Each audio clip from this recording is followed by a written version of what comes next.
I'm Carol Ann Ford. I played Susan in Doctor Who. And I've been listening to the Five-ish Fangirls podcast, and it's absolutely amazing. So, goodbye everybody, and it's been fun talking to you.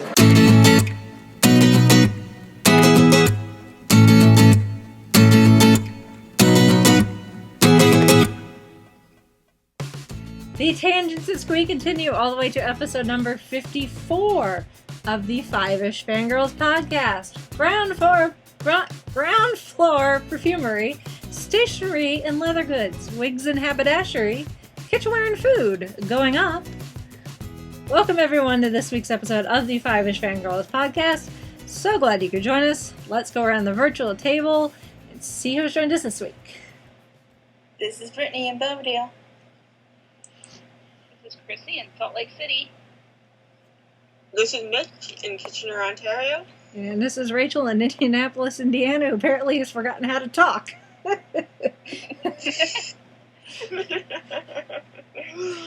okay. I may fall asleep during the recording. Word. Yeah, it is. That is true. When you're trying to mix it with ground floor and trying to get your R's and your L's. Yeah. And I don't have the cute British accent to go with it. But we'll get to that. It's all good. Yeah. And we also have an additional guest. Four-legged guest. Yeah. Yes. We have a fan dog. Yeah. So if you hear heavy breathing, that's not any of us. That's probably the dog. Yeah, she wants. Yeah. She says hi. She's welcome. She's welcome to be here. Yep. She'll add in her 2 cents. Yep. And we are ish again. Holly sends her hellos. Apparently Holly has a life and the rest of us don't. I will say this. I do have a life, and that's why we're recording on Saturday. Well, yes, that's true. Partially. I'm not saying it's all just we arrange schedules for me. It just worked out that way. It just worked out that way, and I'm glad for it. Yeah. So, well, we've got a lot to talk about because apparently the news kept going even after Fandom Christmas. So we're gonna jump straight into news with. I feel like the bearer of bad news or something, or like the torchbearer of death or something. I don't know, but anyway. It's the 10 o'clock news. I guess. I'm sorry, I'm going to butcher his name. I'm so sorry. Satoru Iwata, who was the president of Nintendo, passed away this week. He has been with Nintendo since the 80s, where he worked in the HAL lab, and then became director of the company in 2000, and in 2002 was named president of Nintendo. Only the 4th president the company has had, and very popular president as far. I mean, Nintendo's got their fans, but it is one of those companies where their leader is almost as popular as the products that they create.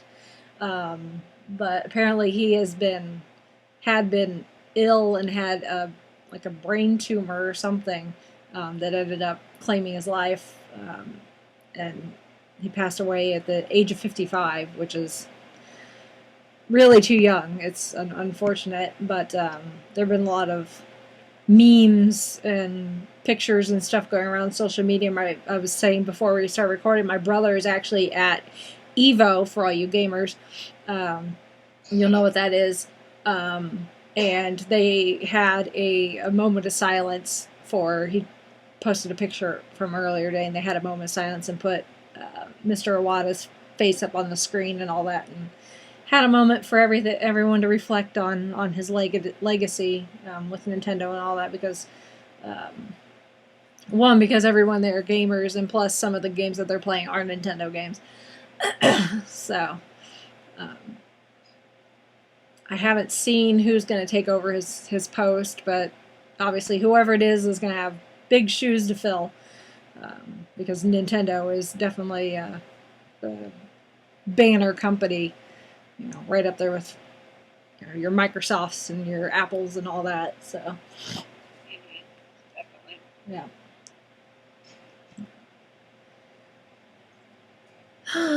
Sad.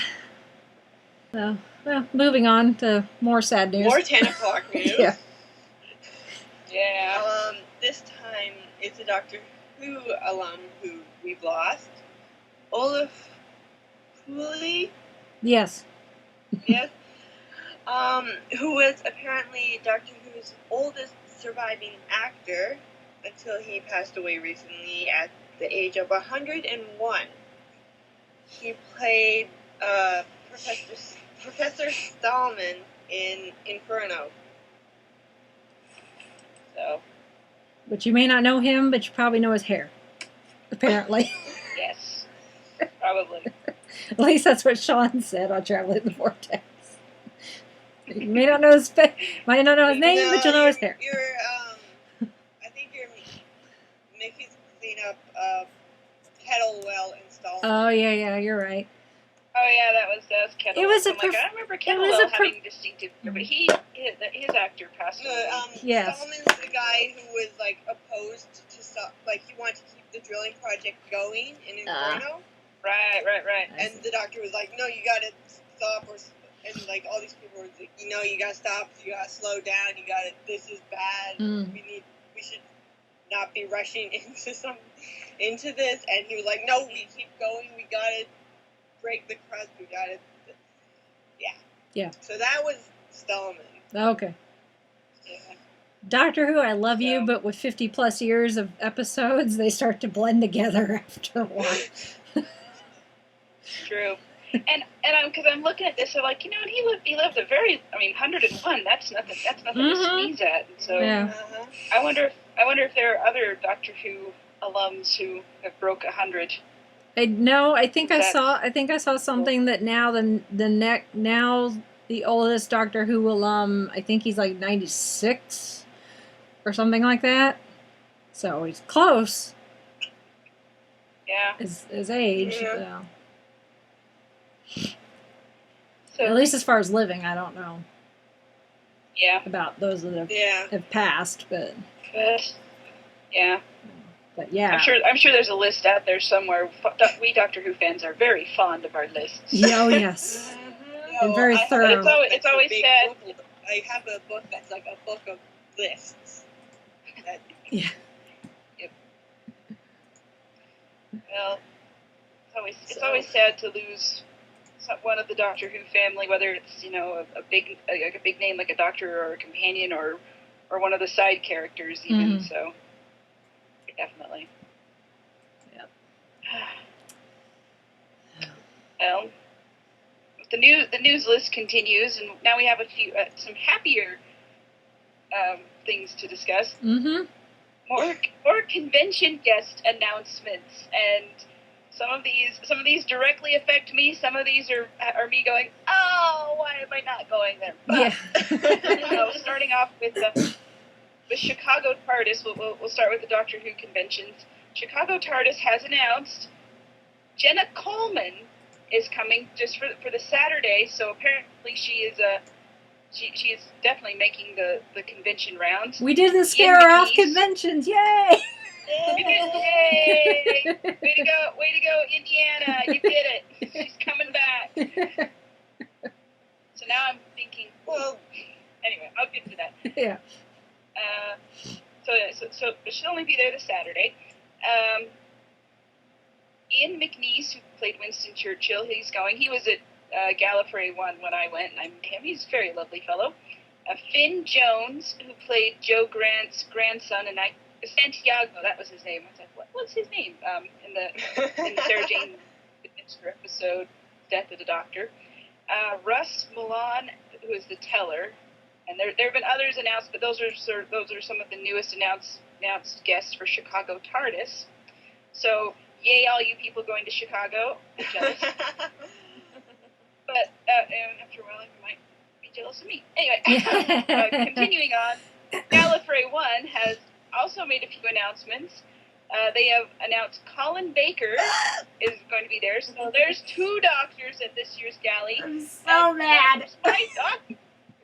I'm so mad too, but Peter Davison's there. I've met Colin Baker. Like, my doctor is making the rounds, but it's not close enough to me, and I'm so... You know what? He keeps coming. He's going to make it to you, Rachel. He's going to make it to you. But you've met him like twice, haven't you? No, just once, but... I keep thinking you've met him twice. No. Maybe it's because I've met him. Okay. Anyway, Katrin Stewart, who plays Jenny Flint. I've met him twice. Yeah, well, maybe it was you I'm thinking of, Mitch. Maybe. Because I met him at Fan Expo and then at Galley. Okay. Maybe that's what I'm thinking of. I don't know. And then this name, Andrew Hayden Smith, Jake Simmons, he plays Jake Simmons, and I'm trying to remember what episode he's in. Is it the Cyberman one? Yeah. That's the one. Okay, I was like, I know the name. I can see the face. Yeah. Yeah. Okay, he's the blonde guy from the alternate universe. Got it. Okay. Yeah. So those are those listed. So all you lucky lottery winners who made it in before Gallifrey tickets sold out in 5 minutes, yay you! Enjoy. And then our final round of announcements. This was the big one. This is my local convention. This is the one that's going to break me, but in a good way. Okay, so this week I gotta set the stage here, right here. So this week my brother got married a couple days ago, like 2 days ago, and we've been kind of, I've been kind of planning, like I got to get down there and planning out my life and seeing what's going on. So I really haven't been plugged in to fandom and stuff this week as much as I usually am.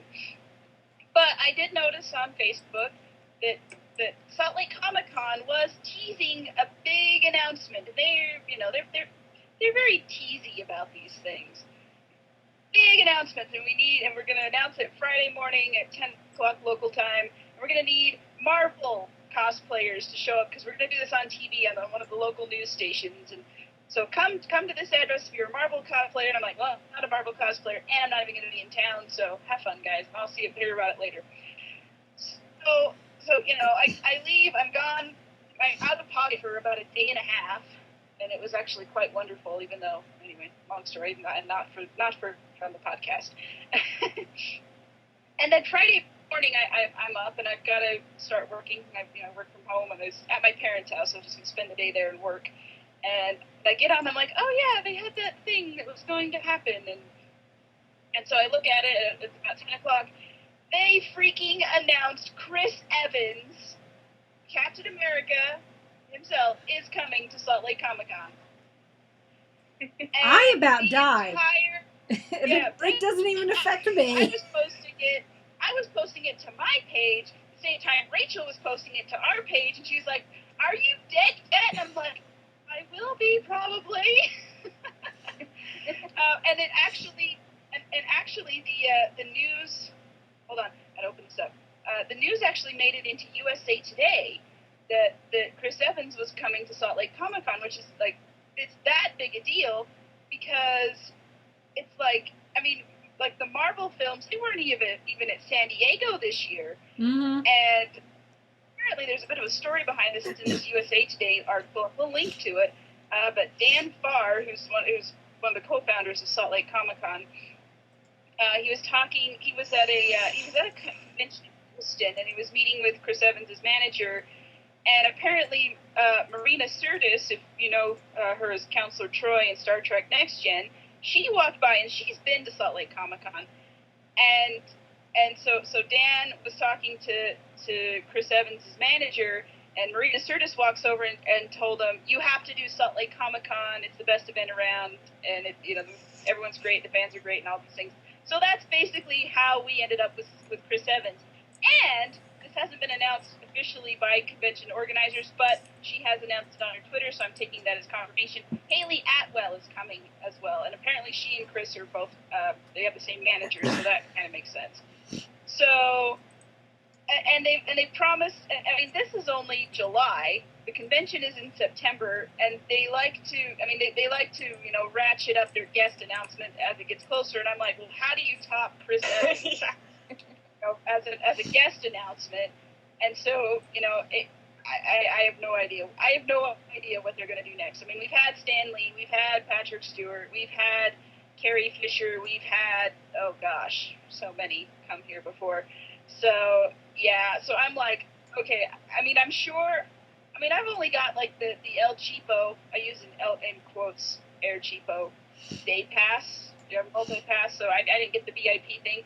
So I have no illusion that I'm going to get into Chris Evans' panel, or even with a photo or an autograph. But the fact that he's coming here, it's a pretty big deal, And I'm like, dude, what the heck? So, yeah, I'm just like, yeah, I'm just kind of looking over this. I'm kind of looking up this article, and they were just talking about how they like to do guests with similar themes. So, like, because last time at FanX, it was, Matt Smith and Billy Piper and Karen Gillan were here. So, when we were talking earlier about Jenna Coleman making the rounds, I'm like, she might be coming to Salt Lake. Maybe, I don't know. I'm not going to say for sure. I'm just speculating. But, with announcements like this, it's not outside the realm of possibility. So, yeah, I'm excited. I don't think I will get to meet him just because it's going to be crazy, nutsy, cuckoo, and there are lots of other things I'm going to want to see, and I'm not going to want to stand in line all day to meet Chris Evans. Even though, and I'm sure as Chris autograph will Evans be there asked will have a similar effect to how those two YouTubers at Indie PopCon. It's like that's the true. convention will be empty practically, and you'll be able to go and see what you want to see while everyone's waiting in line for Chris Evans. Yeah, I mean, I would love to meet Chris Evans. Don't get me wrong. I would be like dying to meet him, but I also have to be very realistic, and I have to heed my wallet because I don't even want to. I don't want to think about what Chris would cost. Oh yeah, I mean, Nathan Fillion charges like $100 and some odd for an autograph, and I can only begin to imagine what Chris Evans is going to charge. But I mean, I'm sure it's worth it. I just don't have that kind of money. Yeah. Anyway, I mean, what they did last time with Matt Smith and Karen Gillan and Billy Piper is they had like a separate paid panel, and that kind of kept the numbers from getting too crazy. Yeah. So I'm kind of guessing like that's probably what they'll do with Chris and Hayley and whoever else. There's been a little bit of chatter. There might be some others coming from Marvel, but I mean those are the two I know for sure are coming. Yeah, there's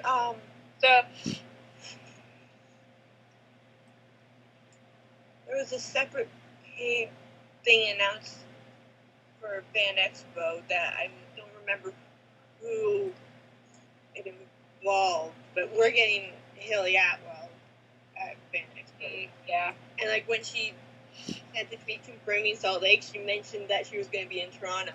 So, like, she listed a bunch of conventions that she was going to, and one of them was the Toronto Fan Expo Canada.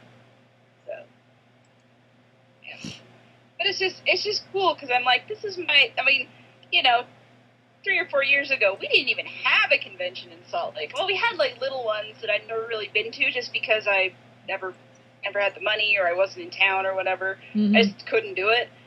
But but now we're like getting all these now we've got Comic-Con and we've got these big names coming, and I'm like, what the heck happened? I mean, it's a good thing. I'm thrilled. It's a good what the heck, but still. Like, I feel like I'm in the Twilight Zone, but in a good way. So, no, it's wonderful. I'm excited. So, this means that we'll probably get even more and more bigger names, and we will definitely be outgrowing that convention center.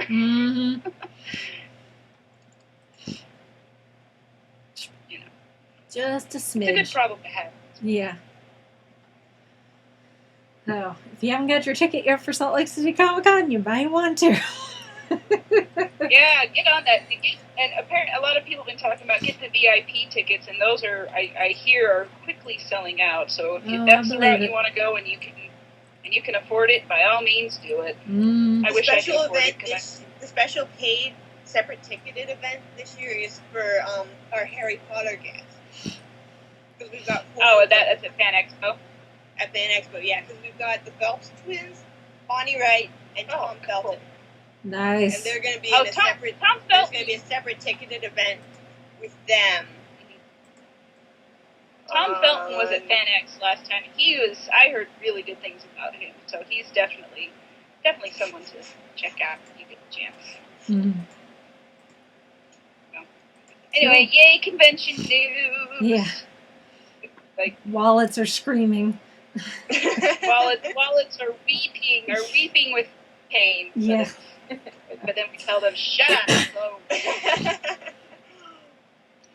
All right. Well, moving on. Speaking of conventions, D23 Expo is quickly coming up next month in Anaheim, which is, if you don't know, D23 Expo is Disney's one and only officially sanctioned fan convention that goes hand in hand with their one and only sanctioned fan club, which is D23. Which D23 Expo, they actually only have it every other year. Why they decided to do it that way, I'm not entirely sure, but that's the way they do things. So, but this is the year for having one. But they have announced the recipients of the Disney Legends Award, which the award itself has actually been around for several years. They've just never been able to have like a public ceremony for the people who win the award. But now that they do D23, they can actually have the ceremony be part of the convention. And it'll be Friday, August 14th at 10 a.m. in Hall D23 at the Anaheim Convention Center. So if you're planning on going Friday, you want to line up early. It's kind of like Hall H for San Diego. But this year, and Bob Iger, who's the CEO and chairman of the company, will host it. But this year's honorees are George Bodenheimer, who is the former executive chairman of ESPN, which is a Disney subsidiary. Andreas Degas, who is an animator, and he's he's animated a lot of villains actually. He animated Gaston, Jafar, Scar, along with Hercules, Lilo, King Triton, and Mama Odie, and Tigger, among others. Man, that's definitely a name I recognize. Yeah. Yevend Earl, who is a background artist, background animator. He's best known for, he did the background art for Sleeping Beauty. So that it's a very distinct look if you've seen Disney Sleeping Beauty. And Peter Pan, he also did Peter Pan. Danny Elfman, who most people probably recognize his name, is a film composer. Nightmare Before Christmas, Alice in Wonderland, the Tim Burton version, Oz the Great and Powerful, George Lucas. I think we all know what he's done. Gee, I'm really not sure. Yeah, who is he again? Which he's had a relationship with the Disney company way before Disney bought all the Lucas properties and all that. I mean, they've had Star Tours and the Indiana Jones stage show and the Indiana Jones ride at Disneyland. And he helped direct the Captain EO attraction that starred Michael Jackson as well. So his relationship with Disney goes way back. Susan Lucci, who was on ABC's All My Children, who most famously took forever before he won, before she won an Emmy, or the equivalent of the soap opera Emmys.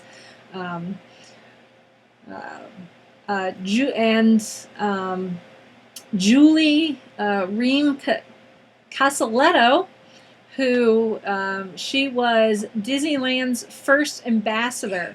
They came up with the ambassador program way back in the 50s for people to go to events and stuff in Walt's place, because Walt would get invited to so many things that it just wasn't physically possible for him to attend all these things. So they came up with the ambassador program, and the ambassador at the time went to like award ceremonies and stuff where if Walt couldn't attend, they would go in his stead.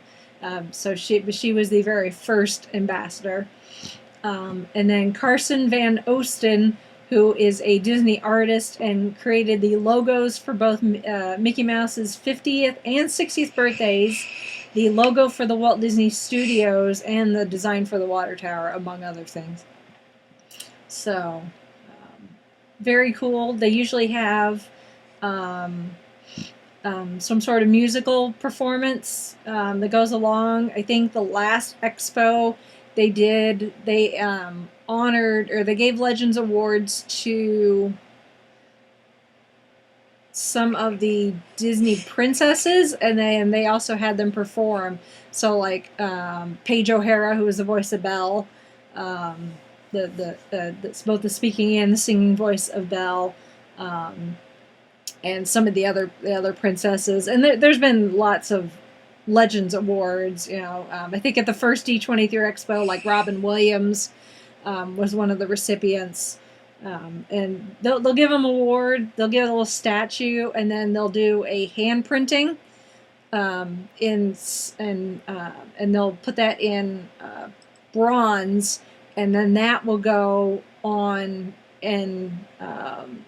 display in the courtyard of the Disney Studios in Hollywood, the actual working studios where they actually do stuff, not the one in Florida that just is full of rides. So, yeah. So, but and they'll put video up of the ceremony after the expo is over. So, if you're like me and unfortunately can't go,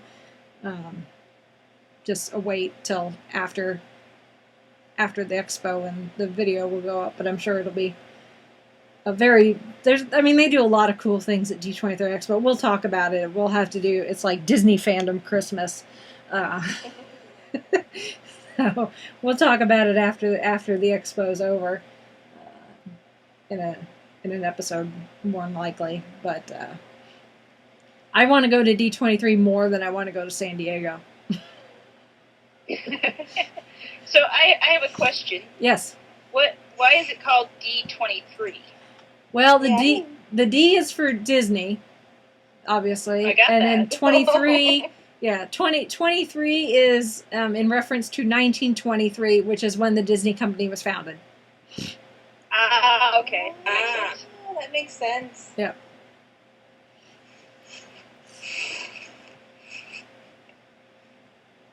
So, yeah.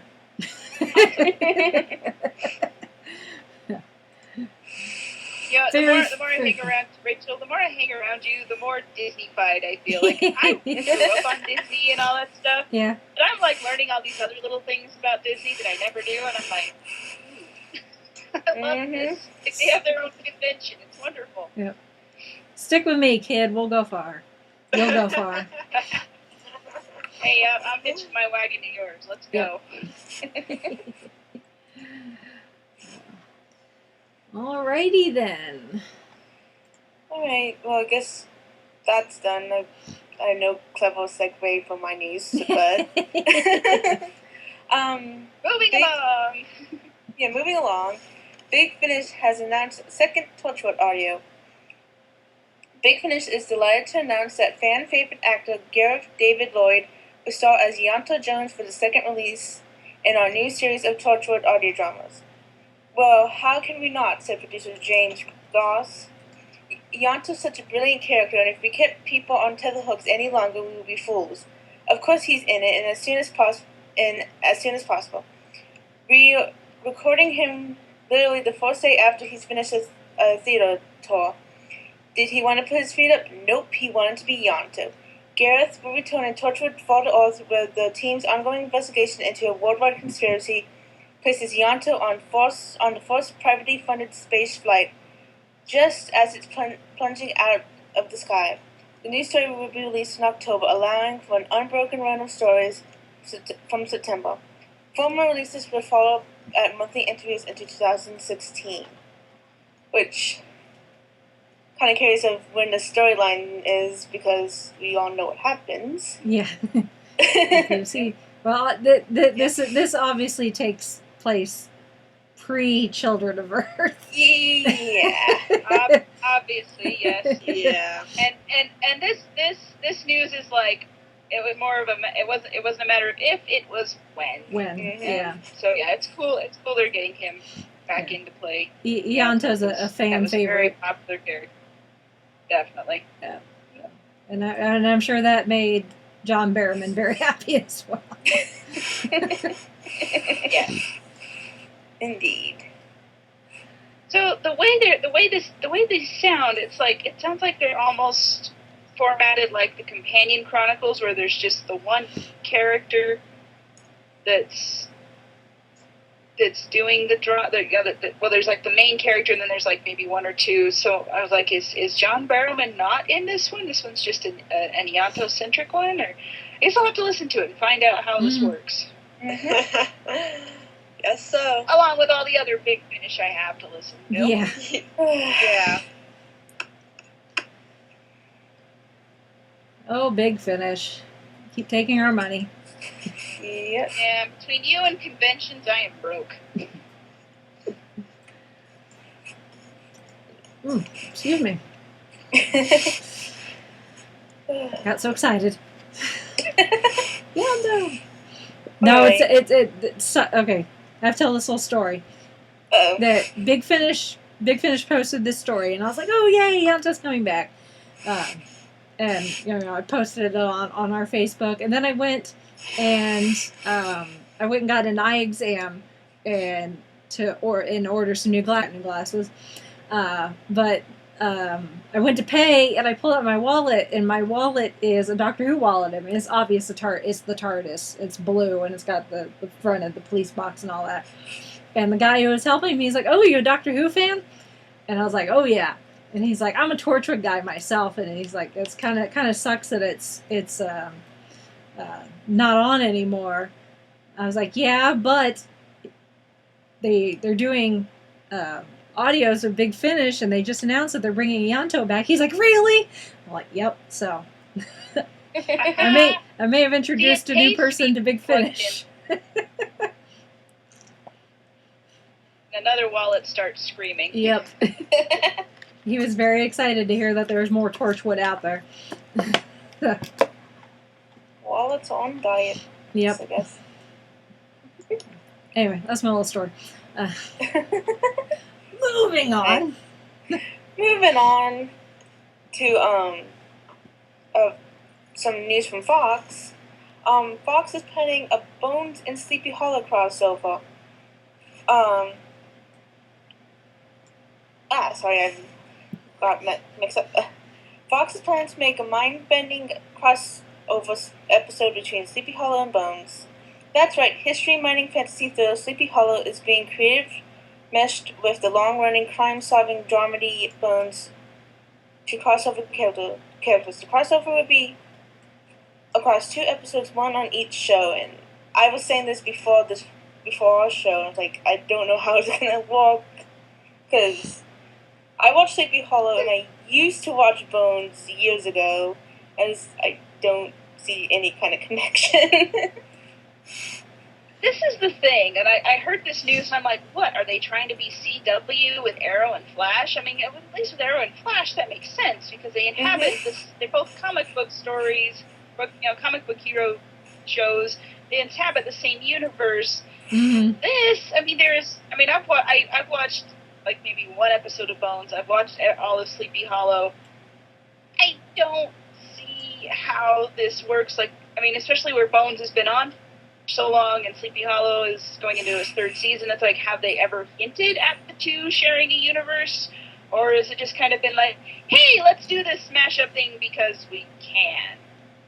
I'm thinking that's the thing is like, ooh. Like, it worked for CW. Let's throw stuff at the wall and see what sticks. And it's like, okay. Well, I don't know. I know nothing. I'm just whatever. I don't know. I think Fox knows nothing. Wouldn't surprise me. Yeah. I mean, wait, did I say that out loud? This is the same network that canceled Firefly, so. That's true. They did. Fox did bring me 24, which I will always be happy about. But they canceled. It's Not Being Human, Almost Human, the one with Carl Urban. Yeah, that was that good. show. That was good.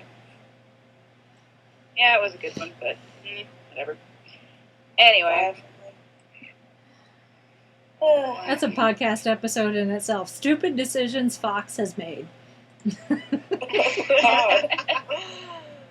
They're just really weird about the shows they choose to keep and the ones that they get rid of. I don't know what their thinking is. Like, they really don't have a flagship show, really. I mean, I guess American Idol, but even that's coming to an end at some point. But I don't know. They're just sort of the rotating, or the spinning door network. They're like, okay, that one we did the season, get rid of it. Anyway. Okay. And our final bit of news, which is Marvel related, and I picked this one up because I was actually writing about her for my job this week, for a different movie. Tilda Swinton has joined the cast of Doctor Strange. If you remember, that is the one with Benedict Cumberbatch is playing Doctor Strange. Well, Tilda Swinton was rumored to be in talks to play the Ancient One, and she has been confirmed to play that role. And just kind of reading through this little blurb they have. So apparently the Ancient One is the mentor of the title character, is a mentor of Doctor Strange. And something I wrote this week, because we were kind of talking about when I was writing this article, because she's in another movie called Trainwreck with Amy Schumer. Anyway, it's like a romantic comedy, which is not what Tilda Swinton usually does, because she's usually known for things like she was the White Witch in Chronicles of Narnia. There's some others, but she usually plays characters that are a little more, I want to say ethereal, but that's not quite the word I'm looking for either, but just a little more like supernatural or otherworldly, because she's got this look to her and just this way that she acts, like her acting style is. And so she's also in this romantic comedy, which is totally playing against her type, and she looks way different. And they even talked about how, like, with her hair and makeup, they had to really like cake on the makeup and do her hair and like do hair extensions and things just to make her look like she's like, the term they used was Hollywood starlet. So anyway, I'm kind of getting off the subject here, but so that was something different for her to play. But now she's going back into her sci-fi fantasy sort of repertoire, I guess, that she's in. So anyway, she's officially joined the Marvel family as the Ancient One in Doctor Strange. So yay! So. And it doesn't say if this. I mean, I don't know anything about Doctor Strange, honestly. It doesn't say if this is like she's a villain or just a. What kind of she's like a. Well, I know in the comic books the Ancient One is actually a man, but they've changed it up for the movie and made the Ancient One a woman. Yeah, that works. But yeah. So, yeah, I don't know enough about maybe it's someone of indeterminate gender, because you can do that in sci-fi. Well, that's true, and Tilda Swinton has a look that she could actually go either way depending on how they do her up. So Yeah. She has a very costume distinct stuff. look about her. So, well, she's probably unknown to a lot of people unless you've seen The Lion, the Witch, and the Wardrobe. Yeah, I mean, she's been in other things. I'm just like, Yeah, but probably the most mainstream thing. Yeah, this movie has kind of the most eclectic cast. So maybe that's just, I mean, that's just the story. I don't know. I feel very ignorant of this subject, but that's why I watch the Marvel movies, so I can learn more about this. Mm-hmm. Exactly.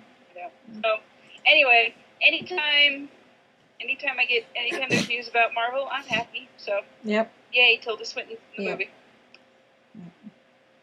That's it for news. I will take a second here, and speaking of Marvel, I'm going to give my 5-word review for AntMan. Because I've seen AntMan and Holly's seen AntMan, but I know you guys haven't, so I'm not gonna go into it for sake of spoilers. But I can sum up AntMan in 5 words. It's awesome.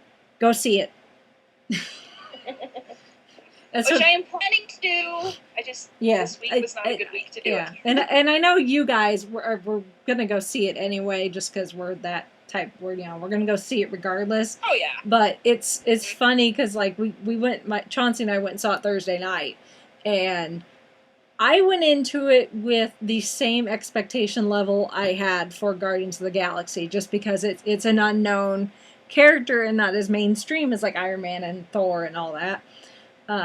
And with hopes that it would be good, on like the same level as like Thor or something, because Thor is good, but it's not amazing. It's hard to top the first Iron Man and the first Avengers and Guardians of the Galaxy. Those are like the top 3, at least in my book, that are like, oh my god, amazing Marvel movies, but the rest of them are good. So I expected AntMan to be like Thor good. Chauncey went into it way more skeptical than I was, even after me trying to, explain to him that it's probably going to be good. So we go, we watch it, stay through to the very end. There is a post-credit scene, and oh my god, it is a bombshell. It is not one of those, like, it's not the shawarma scene where they're just hanging out and eating. Like, this is a setup for Phase 3, and it's a biggie. So stay through to the very end. Also, Stanley's cameo. It's Stanley's cameo. One of those, if you blink, you may miss him. So, little warning there. I just put a link to a Tumblr post that I think you should read about AntMan. It's kind of like talking about, like, it's saying about how it should have been Hope. Like, if you look at it. Spoilers. Not gonna say. Well, Rachel, I just want to say, like, should it have been It shouldn't have been Ant-Man. It should have been the Wasp. Well, yeah. Well, they're setting up. They're setting up things for the future. But why? What? Read the. I'll read it later. Like, spoilers, haven't seen. Yeah. But No. I want to say one thing, because you were saying, like, Ant-Man isn't as well known as Iron Man and Thor and all these others. But you have to remember, when Marvel was starting, and, like, when Iron Man came out, Iron Man was an unknown. Like, nobody really knew or cared about Iron Man. That's true. And I mean, people knew about him, but it was sort of like they knew Spider-Man and they knew X-Men, Fantastic Four to an extent. Yeah. But it's like but Marvel, that's just what they do, is they take these B-level comic book characters and make blockbuster movies out of them, and suddenly everybody knows who Iron Man is. Everybody knows, with the Hulk and Thor, and they freaking know who Rocket Raccoon is. Well, yeah. And Star-Lord and all these things. And it's just like they're just going through the catalog. So it's like, so when I heard they were doing an Ant-Man movie, I'm like, okay, sure, they can do that. I'd never heard of Ant-Man until I heard they were working on an Ant-Man movie, but hey, I put my trust in Marvel. I trust. Oh yeah, I do too. But it's the fact that as much as I love the movies, as much as Chauncey loved the movies, Chauncey was really skeptical going into this. But as soon as the lights came on, and we walked out of the theater, he was like, "Oh my God, that was amazing." And it totally changed his mind. And I've posted on Facebook since then. I posted as soon as we got out. I'm like, go see this movie. It's a sleeper like Guardians of the Galaxy, where people are like, I'm not too sure about this. And it's like, no, go see it. And I've had several people who are based on my post and other friends' posts that went and saw it, who loved it as much as I did. And they're like, well, I wasn't going to go see it, but now I'm going to. So it just baffles me that people are still saying, like, oh, I don't think, this Marvel movie, I don't think it's going to be very good. I'm like, hello, have you been paying attention to Marvel? Mm-hmm. Have they led you astray? Right. Yes, there's varying degrees of quality, but it's just like you were saying, there's Thor good, and there's Avengers good. And, and I'm not saying Thor's the baseline, that's just kind of what we're using, but, a good Marvel, a just good Marvel movie is so much better than, say, I'll pick on Transformers, than a Transformers movie, for instance, just because that's the one I can think of off the top of my head. So, I mean, you're going to go see a Marvel movie, whether it's one level or the other, it's still a good movie. You are still getting your money's worth, you are still being entertained, and you are still getting a good story, good characters that you really enjoy. Mm-hmm. Whether you're a comic book movie fan, or if you read comic books since you were tiny or not, you're still getting a good movie. Yeah. And that's my 2 cents. It just made me think of that. So Marvel related, not Ant-Man related. I haven't seen Ant-Man. I'm not going to go see it. You know why? It's about a cishet white guy, and it didn't need to be. It's a good movie. I'm not saying it's not a good movie. I'm saying it didn't have to be about a cishet white guy. Yeah.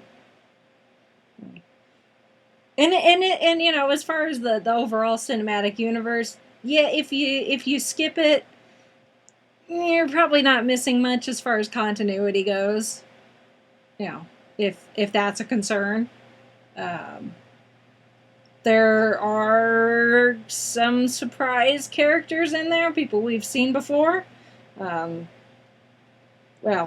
if you've been watching the commercials and stuff, you probably already know one of them. But there's a few more faces that you probably don't expect to see that are in it. But again, continuity-wise, you could probably skip it and you'd be fine. So, if you're concerned about continuity. Down the line, it may become a bigger thing, but for right now. So, but anyway, that's my non-spoilery banner waving review of AntMan.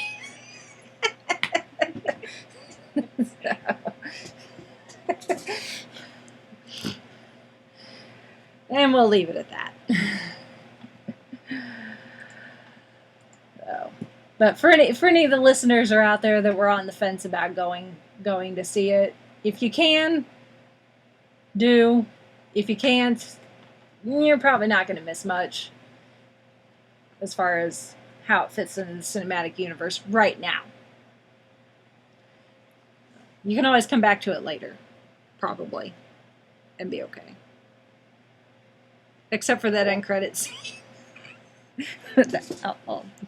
I will say no more about that.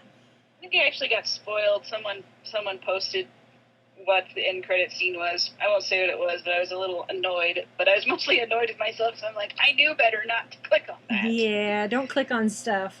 But, don't click on stuff. Oh well. You live and learn, right? Yeah.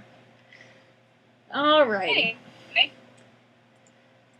Moving on for this week's topic, we're finally going to get to play. Rachel's going to talk about stuff that she knows and the rest of you don't. I'm gonna sit back here and listen. And hopefully I do I it. have no idea. Hopefully I do a decent job.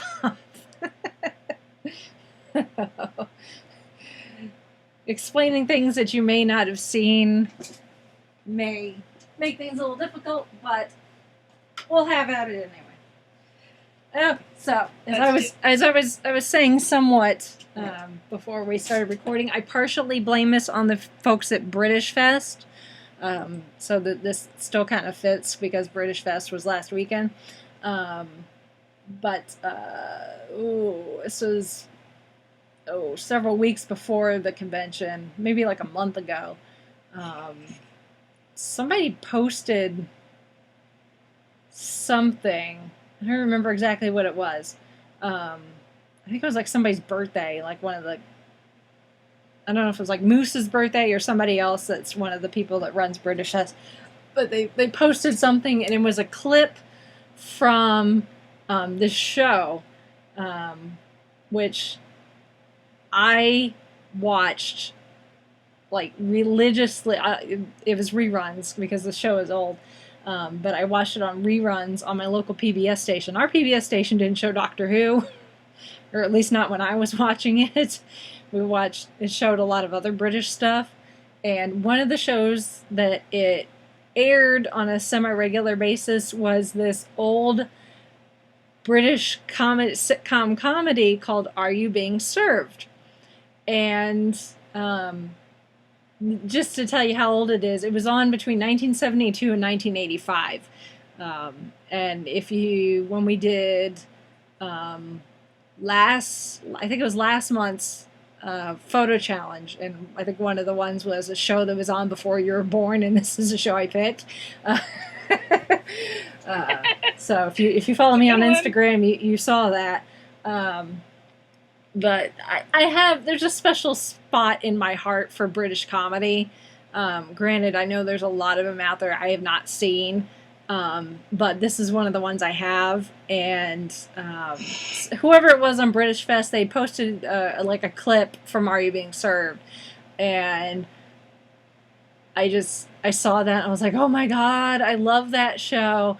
And I go to YouTube, and next thing I know, I'm binge watching all 10 seasons. And then the 2 seasons of the spinoff. Wait, there's a spinoff? There's a spinoff or sequel, depending on what terminology you want to use. So it was 10 seasons. There's 69 episodes, including I think 5 Christmas specials, which are longer episodes. But the premise of the show is that it takes place in a fictional department store called Grace Brothers. And it is all about the antics of the folks, the men and women that work in the men's clothing department and the women's clothing department. And some of the management and some of the other people that work in the department store. And it's I don't want to say typical, but like if you think of like a situation...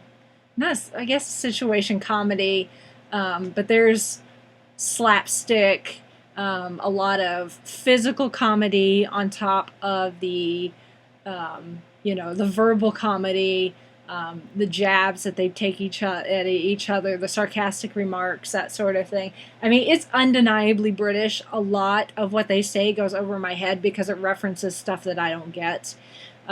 Things like maybe a TV show or a magazine, some of the politics and some of the history. Since I'm not British, that's not what I'm familiar with. But I do get a lot of the references and a lot of the lingo I get as well. But there's a core cast of there's Mrs. Slocum and Miss Brahms in the ladies department. And over in the men's department, they changed out quite a bit. There's usually three workers on the men's counter, and both the senior salesperson and the junior salesperson changed throughout the 10 years. But the middle salesperson, Mr. Humphreys, stayed through. He's consistent throughout the entire series. And then there is Captain Peacock, who is the floor walker. He's essentially the floor manager. If a customer needs assistance, he will take them to whichever department they need, that sort of thing. They have to get he has to sign receipts and check their it's because it takes place so far back.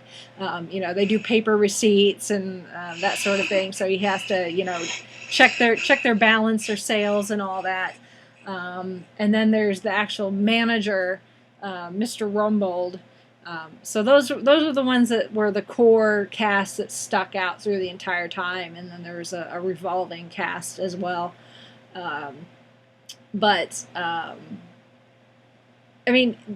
takes place in a store, in a department store, but the department store is almost secondary to the characters. A lot of what they get into is involved with their day-to-day working, whether getting displays that don't work properly. That's one of the things that is an ongoing gag. One of either departments, usually the women's department, would get a display, and it usually is some sort of automated display, and it would do things like malfunction or explode or or that sort of thing, or make strange noises, or just not be effective. And then a lot of it is the relationships between all of these people. It's very they care about each other, but at the same time there's a lot of disharmony in certain situations, especially when it comes to things like pay, privilege, that sort of thing. The class system plays a lot into it. Captain Peacock thinks himself and Mr. Rumbold think themselves above everyone else because, Peacock is considered middle management, Rumbold's considered upper middle management. Mrs. Slocum considers herself more upper class than she actually is. And Miss Brahms wishes she was more upper class than she actually is. It's just, it's one of those things you almost have to watch it just to understand why it's so funny.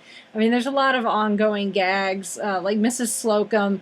One of the ongoing things is, if she has issue with something, whether they're trying to make a decision about something for the department, one of the things is, try to think of something like if they're trying to decide on whether a display is appropriate or not for her department, she'll, if she doesn't agree, she'll go to Mr. Rumbold and say, I don't think that, this display is completely unacceptable for my department, and I am unanimous in that.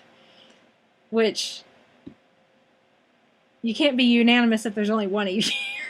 It's just one of those things where he's like, unless you're arguing with yourself. Exactly, but that was one of those ongoing things where if she was firm in her decision on something, she would let you know that she's unanimous in that. She had a tendency to use words. I like that. Yeah, she had a tendency to use words either in their incorrect context or she would say them incorrectly, and it would just be funny. Another ongoing gag with Mrs. And if we have any youngsters with listening, you may want to plug their ears. It's not that bad, but if you're familiar enough with British comedy, even back then, they're a bit more liberal, I guess, when it comes to comedy. They're not quite as stuck up as we can be here in the United States. And Mrs. Slocum is a divorcee. She's an older woman. We find out later that her husband actually left her. But as far as she knows, he just up and disappeared one day. So her constant companion is she has a cat. But she'd never refer to her cat as her cat. She always referred to her cat as her pussy.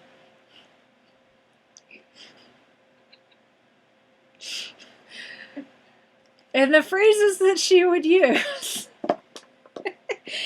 There's an episode where there's a cold snap, and it's like really, really cold, and she's almost late for work, and she's like, I'm sorry I was almost late, but the central heating went out, so I had to thaw out my pussy before I left.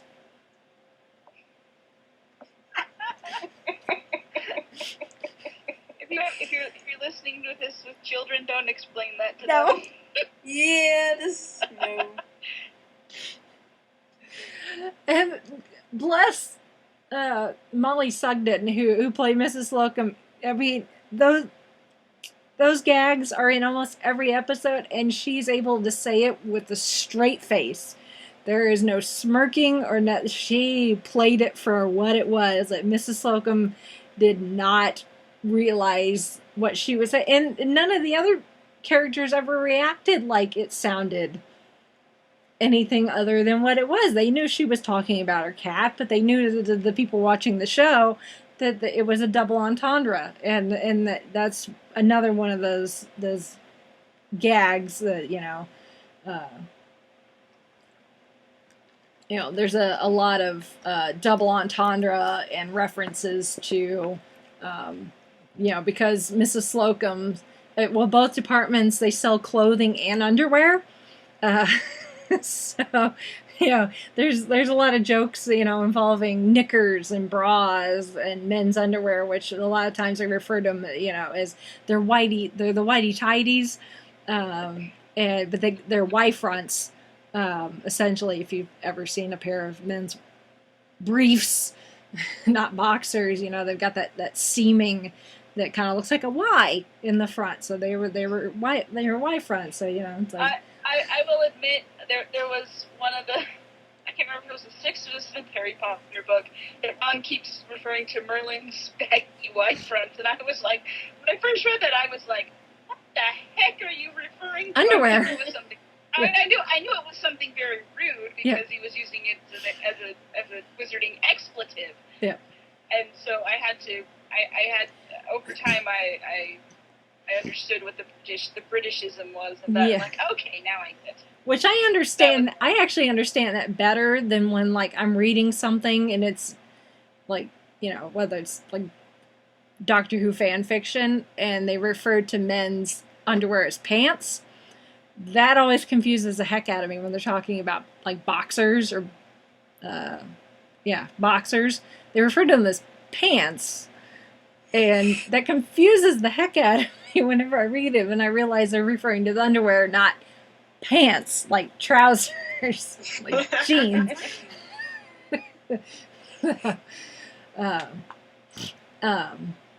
So, yeah, and another thing with Mrs. Slocum, they have, the women have a distinct uniform while they're at work. It's like a brown, dress, and then a blouse, which the blouse changes throughout the seasons. But another, and this was Molly Sugden's idea when they came in to film early on, is do you think it would be funny if every week Mrs. Slocum had different colored hair? Which she does, and it's every color of the rainbow. I mean, she does purple and red and lime green. There was an episode I just watched the other day where she has blue and red, stripes, like the colors of the Union Jack in her hair. And I guess early on she actually dyed her own hair, but it damaged it so much they eventually had to go to wigs. But, I mean, every week, different color. It was almost like, what color is Mrs. Slocum's hair going to be this week? What color has she not done yet? So that was, it's always fun. The pilot is actually filmed in black and white. And then when the show got picked up, by the time it got picked up, they'd gone to color. But people have done the colorization of the pilot. So if you go on YouTube, I think you can find it both ways, both in black and white and in the colorized version.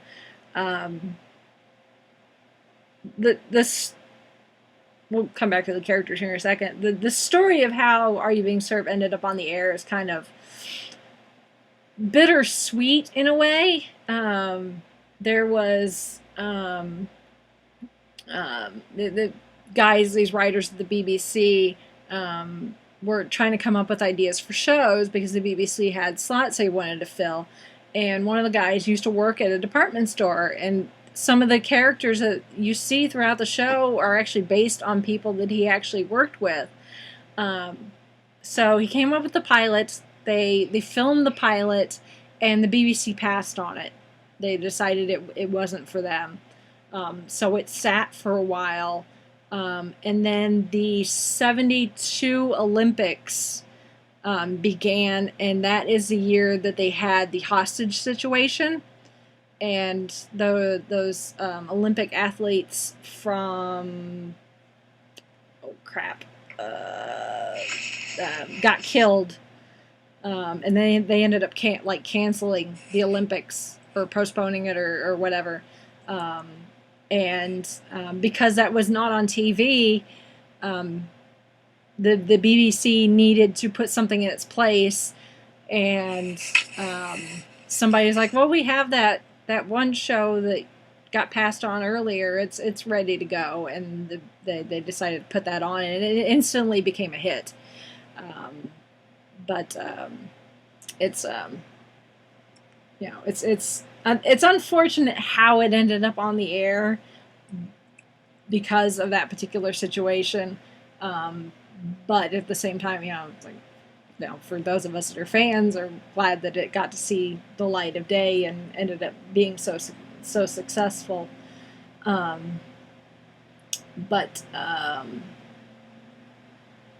yeah, and I mean the cast is, aside from the characters that left, that core cast has really great chemistry.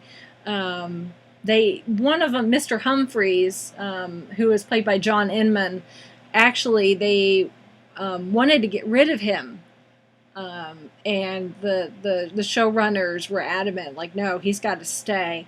And I think some folks at the BBC took slight offense at his character because Mr. Humphreys, they call him campy, is the term that they use when describing him, which I think a lot of people may go over their head, but he comes off as very effeminate, but they leave his sexuality undefined. But the way he walks is very distinctive. He's got a higher pitched voice. Some of his mannerisms come off as feminine, but at the same time, he can also be very your stereotypical masculine. He's not married. He lives with his mother.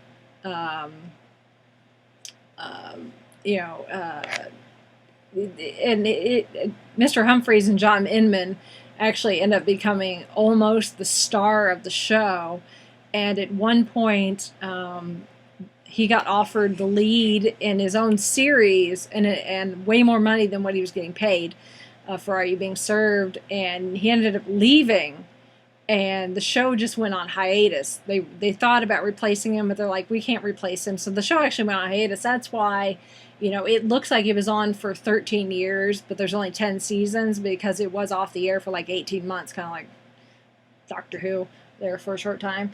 And then his show ended up flopping, so they brought him back, and Are You Being Served picked back up.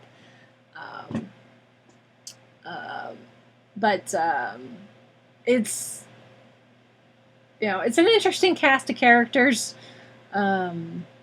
if you look at, I was doing a little research actually, and on Are You Being Served, some of the cast actually has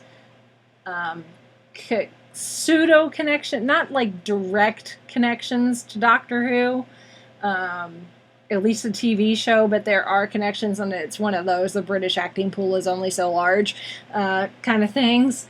The most, I think, recognizable is Wendy Richard, who played Miss Brahms. She was also on EastEnders, and her character on EastEnders, Pauline Fowler, actually appears in Dimensions in Time when they're doing the time jumps, and I think it's the third Doctor ends up in the marketplace, and he asks what year it is, and these two ladies turn around, they're like 1999, and one of those is Wendy Richard as her, because Dimensions in Time was a Doctor Who / EastEnders. None of the years were 99.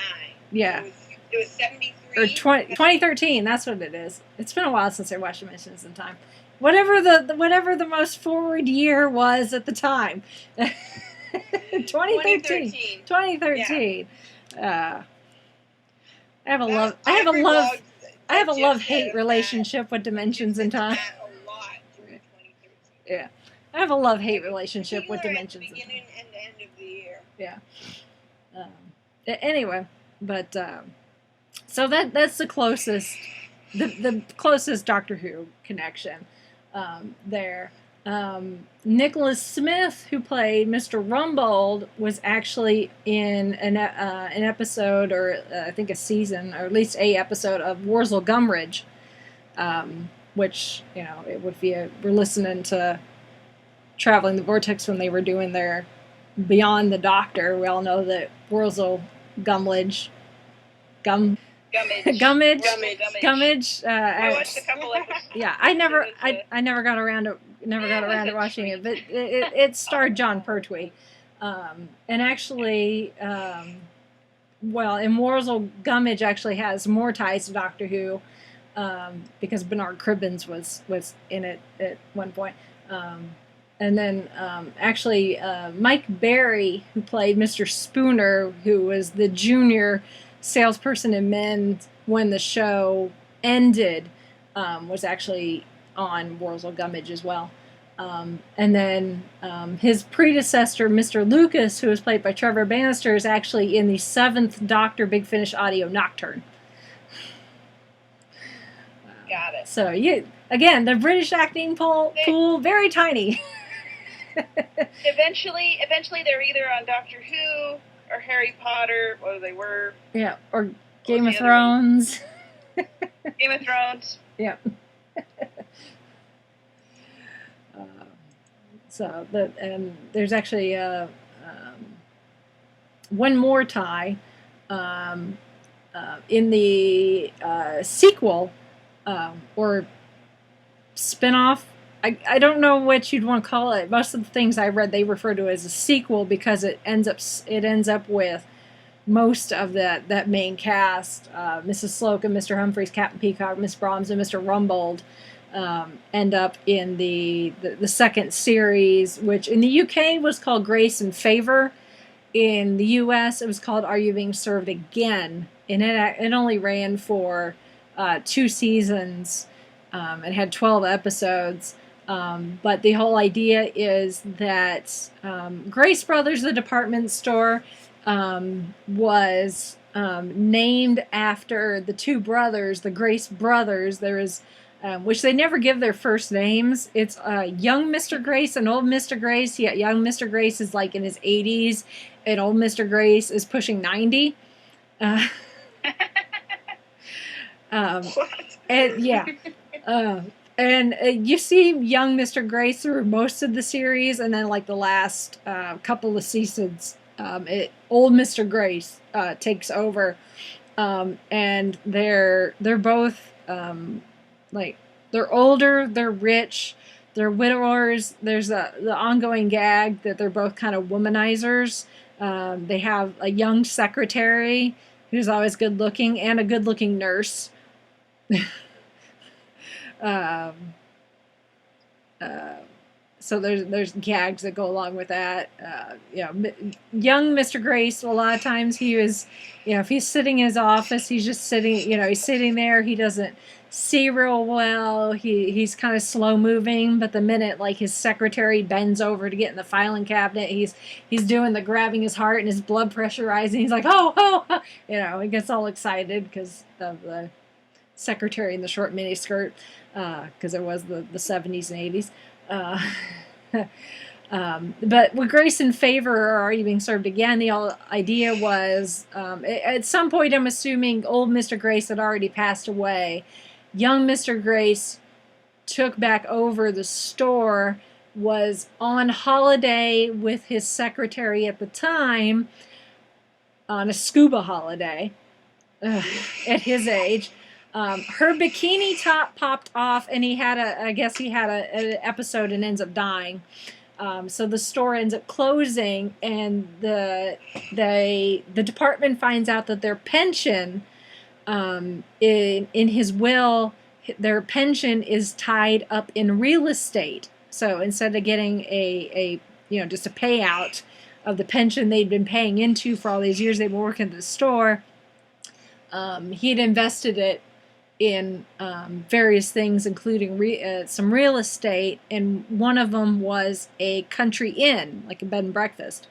So they decide, well, since it's their pension, they're going to go to the bed and breakfast and run it, and they'll just live off the proceeds, and that'll be their pension. So it's the Are You Being Served and Grace Brothers took place in London. So it's very city oriented. So it's very, kind of fish out of water for some of them at least, to go from city life in London to the country, except for Mrs. Slocum, who claims during World War II that she was evacuated of the country and worked as a land girl. And she's very vain about how old she actually is. And, she makes it sound like she was a girl when she was evacuated, when actually she was a young lady. But the Mr. Grace's lawyer, who explains to them, the will and all that, Mr. Thorpe, was played by Michael Bilton, who was actually in 3 Doctor Who stories. He was in The Massacre of St. Bartholomew's Eve, The Pyramids of Mars, and The Deadly Assassin. So there's another Doctor Who tie there. Which I've not watched any of those stories in a while, so I'd have to go back and watch them and see if I recognize him. I listened to what is it called? The Massacre. Yeah. But I don't know, the Massacre of St. Bartholomew's Eve. That's a good one. That's one I wish they would find. Yeah. But,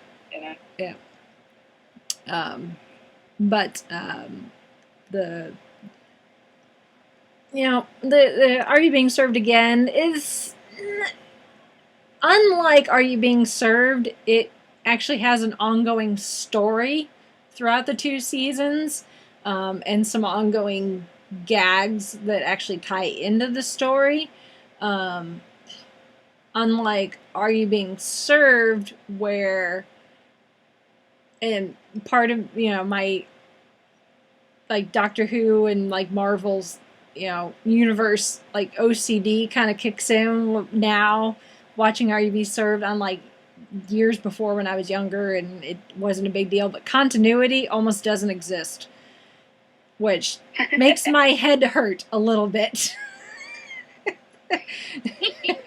You're just there for the jokes. That's yeah, all it is. you have to, but part of me is all like, like when Mrs. Slocum's cat starts out as being referred to as a he, and then ends up having 2 litters of kittens.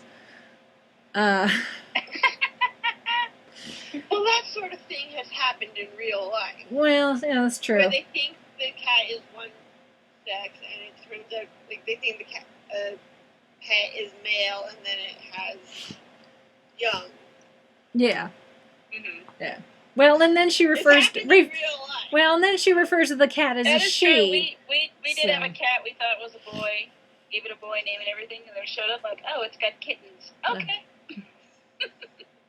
See? That's it right. happens in real life. Well, That's true. When your 4-year-old brother names the kitten, names the cat, that's what happens. Yeah. All good though. It's all good. You know, when... But that is Yeah. When, like, when the first senior salesperson, Mr. Granger, leaves, they had to replace him because the actor actually passed away.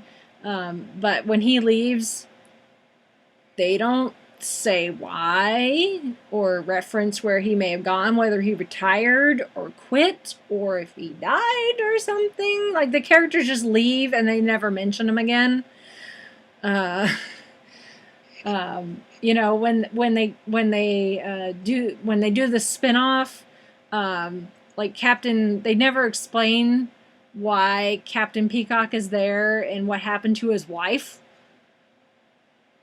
Like, did they get divorced? Did she die? Like, they talk about Mr. Rumbold's wife, and they explain that she left him for the guy that works in, like, soft furnishings or something, or in hardware, like somebody else that worked in the store. But, like, Captain Peacock, they never explain where his wife went. You know, that sort of thing. In the end, it's not necessarily a big deal, but, you know, as far as character backstory goes, it's kind of, you know, me who loves, you know, backstory and continuity and all that, it makes the head kind of hurt a little bit. But, you know, at the time, I don't think continuity was a thing for shows like this. Continuity is very much a recent development in television, especially. Like, that's not something they really dealt with very much until, like, maybe within the last 20 years, I would guess. Yeah. I think it kind of started with Buffy. And I say this without having seen Buffy. I know Keith is probably, like, having a heart attack somewhere. I'm getting to it, okay? There's a lot of things I have to do. But, I don't know, that's just sort of the idea I get with this sort of thing. Yeah. Which is understandable, because, you know, it's a situation comedy, which, you know, it mostly relies on, you know, things like the visual gags and the double entendre and that sort of thing. So, you know, continuity kind of took a backseat. But you have those ongoing running jokes, which help tie everything together. So, but I think, you know, with 69 episodes, and I've seen all of them at least once, if not multiple times. It was one of those where, you know, I think it was like one night a week. Our PBS station devoted time to airing nothing but British television shows, and this was one of them, but I don't think they ever showed them in, like, any sort of particular order. It was just whatever they had available to air, I guess, at that particular week. BBC licensing, it's a mess. Continuity benefits that sort of thing. Yeah. Yeah, you can make any joke you want. Yeah. But if I had to pick a favorite, I think maybe one of my favorites is, I think the title is Memories Are Made of This, or something like that. It's got memories in the title. But it's an episode where Mrs. Slocum gets hit with a golf ball and loses her memory and thinks that she is 5 years old. And she's 50-ish. And and she ends up, donning a wig with ringlets, like Shirley Temple ringlets, and wearing the appropriate dress and the knee-high socks and the patent shoes. And she talks like this. She's like, "I'm Betty. I'm only 5." And she's like, "I'm in school." That sort of thing. And then there's the the staff is trying to hide it from management that this happened because it happened at work while they were working, and that sort of thing, hoping that she'll get her memory back before anyone finds out. But there's some hilarious gags that go with that. And then there's also one. It's the apartment. Is that the apartment? Where Mrs. Slocum's supposed to be moving to a new flat. And she ends up getting squatters in her flat, and so she can't move in. But one of the upper floors is getting remodeled and isn't currently being used in the department store, so they let her move her stuff in, and she arranges all of her furniture and everything and temporarily moves in, including her cat. But then a transportation worker strike happens, and eventually the rest of the staff come back to the store and stay the night at her apartment, which is actually in the store. So it's a lot of this stuff. It's like 99% of it would never actually happen in an actual department store, but that also what I think makes it more funny is because it's so absurd. I worked retail for almost 15 years, so I can somewhat attest to not exact people like what's in Are You Being Served and the customers, but certain personality traits. I have encountered people like that, both in the worker and customer side. And honestly, if my retail experience had been more like Are You Being Served, it probably would have been a lot more pleasant. Personally. It's one of those things. Yeah. It's one of those things like when I started watching Parks and Rec, and I was working at the library. I mean, it's a little bit different, but the library is a government agency organization, and some of that made sense there. So, like, if you worked in that business and that sort of thing. Same thing with when I was watching Chuck. Like I've never actually worked in real retail, but it's like customer service sort of stuff. Like people get mad, and you're like supposed to be smiling and okay, I'll take care of that, and they're screaming at you. Yeah. Yeah, pretty much. Yeah. Parks and Rec is kind of the same, if you've ever worked at, or The Office, it's like, yeah, it's an extreme, it's a caricature, but at the same time, there's truth in the stuff you see, and that's why it's funny.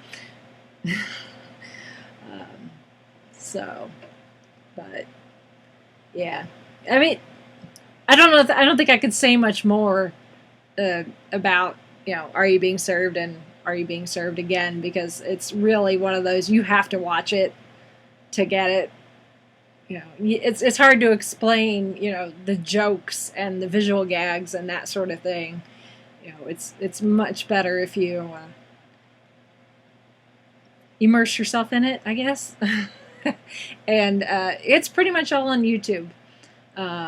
It's like I was saying earlier. I've watched every episode on YouTube, so they're all there. You may have to bounce around between different YouTube channels to be able to see them all. I found a few that have playlists.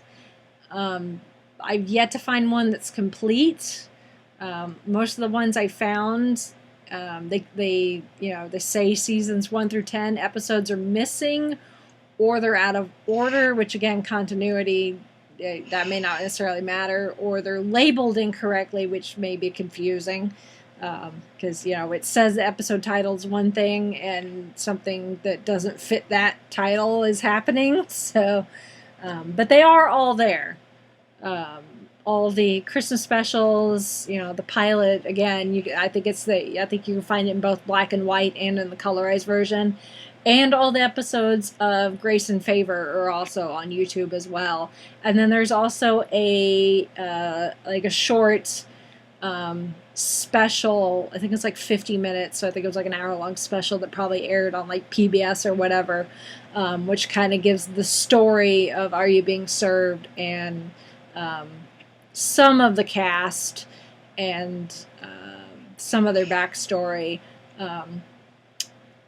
A lot of the interviews from the cast are interviews that occurred before they passed away, so this special was put together after most of the cast had passed. At this point, as far as the main characters go, the only person still living is Nicholas Smith, who played Mr. Rumbold. Everyone else, as far as the main character, has passed away from either old age or illness or whatever, because a lot of them were older to begin with when the show started, which is another one of those things, especially for like Molly Sugden.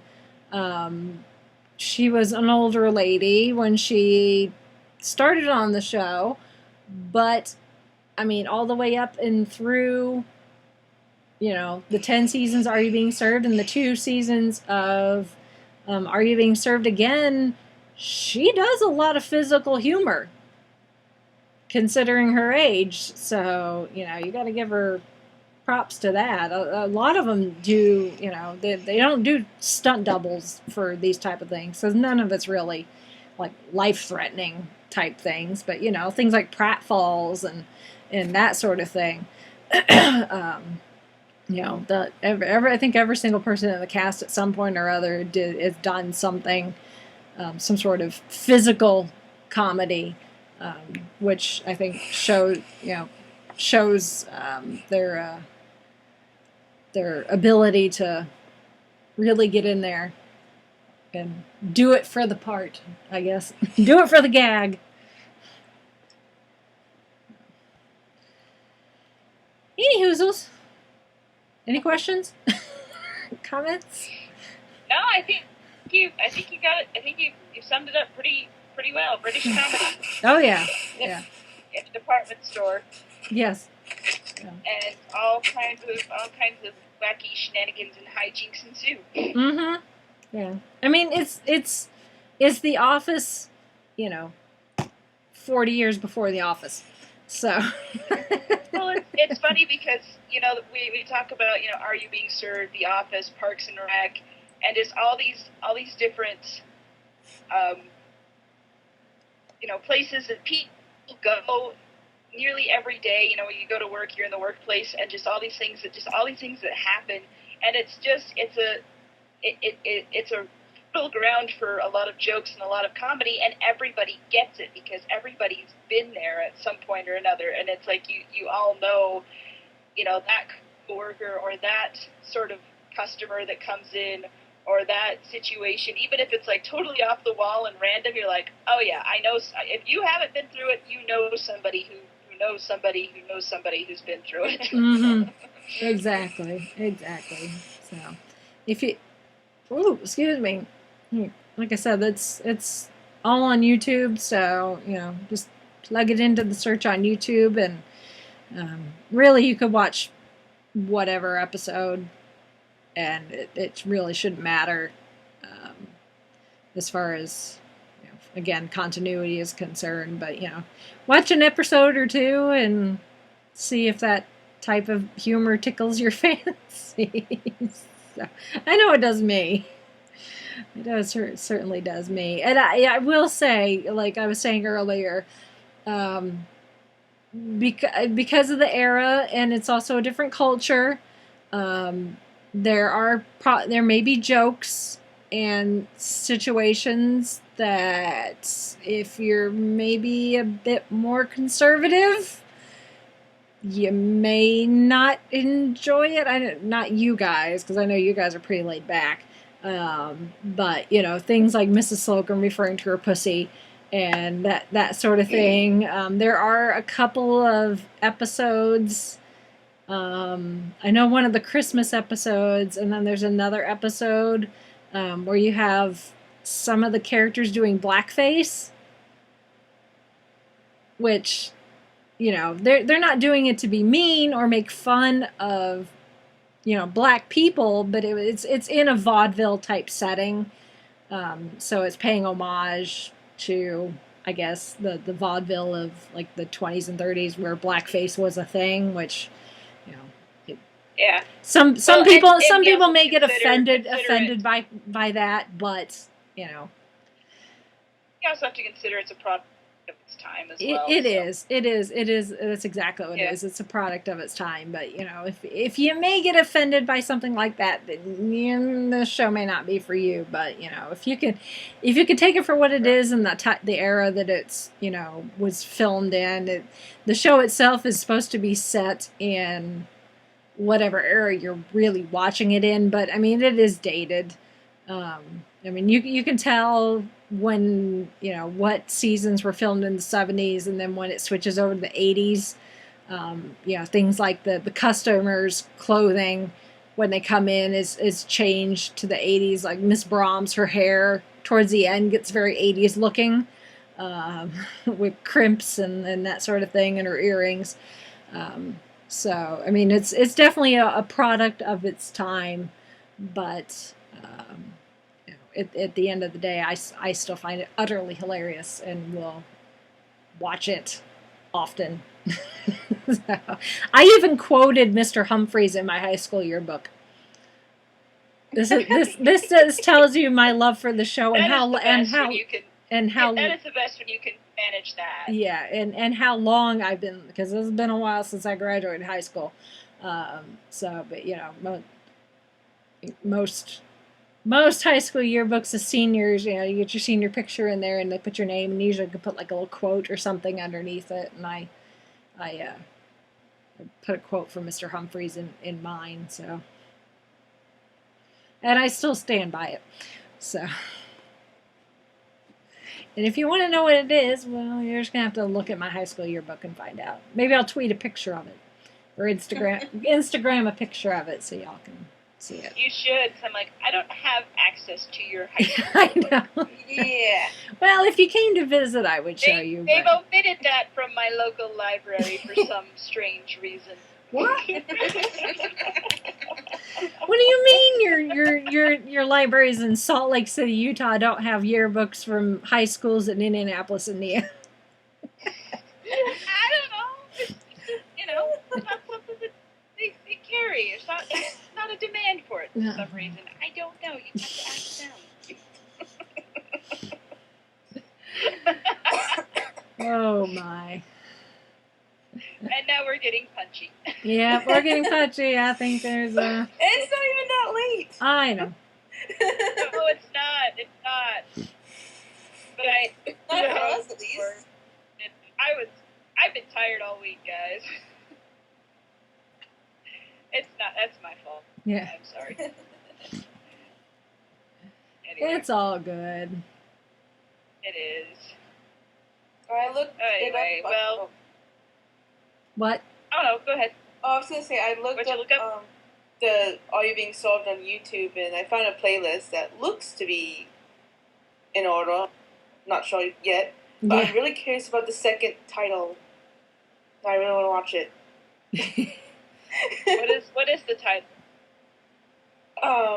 Dios Sexy Nickos. I really want to know what it's about now. Okay, well maybe we should wrap this up so you can get started on that. So, dear listeners out there in listener land, if you want to leave us a comment, leave us feedback, leave us praise, constructive criticism, whatever you... Or send us anything. Oh, wow. Sorry. Or send us anything that's nice. Or whatever, go to our website, the 5ishfangirlspodcast.blogspot.com, and you can find our email address, which is fiveishfangirls@gmail.com. You can also find our Facebook and our Twitter and our Tumblr and our Instagram and our Pinterest and find us on iTunes. I always have to think about this. Find us on iTunes and YouTube as well. You can leave us comments or leave us a comment on the blog. And if you leave us comments, we will read them out and on the podcast. And thank you for listening. And then also you can support us at patreon.com/fiveishfangirls. The link is all there on our website. And that goes directly back into this podcast. So if you enjoy our hijinks and shenanigans and general fangirling of everything under the sun, then help us continue that. And we thank you for your support and helping us to do this, because we have a lot of fun, and we have a lot of fun with all of you as well. Mm-hmm. And I think that's just it. as a point of note, I'll be reblogging the post I mentioned about AntMan once I know the show's up. So, Okay. look for that. So for that will be on Tumblr. I think there are some spoilers, and so if you are worried about that, you don't have to go look for it. But Yeah. if you're interested, it'll be on our Tumblr. Okay. Awesome. So there's that. Anybody else got anything? No, I don't think so. Nope. Okay. Cool. All This right has been a then. good show. Yep. All right then. Well, let's sign off for this week. This is Brittany and Doda saying goodnight. This is Chrissy saying goodnight from Salt Lake City. This is Mitch saying goodnight from Kitchener, Ontario. And this is Rachel in Indianapolis, Indiana. And if you're worried that this podcast episode was a bit too long, don't worry. It'll ride up with Where.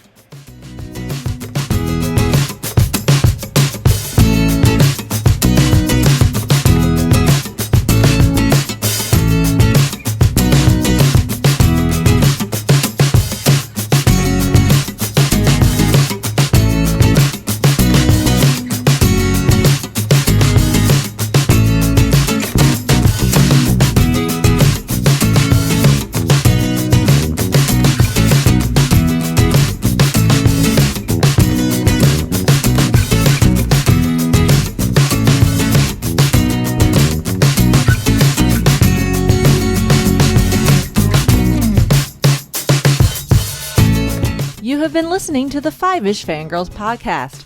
Any and all movies, books, games, and other forms of media mentioned are owned and operated by the respective copyright holders. No copyright infringement is intended or implied.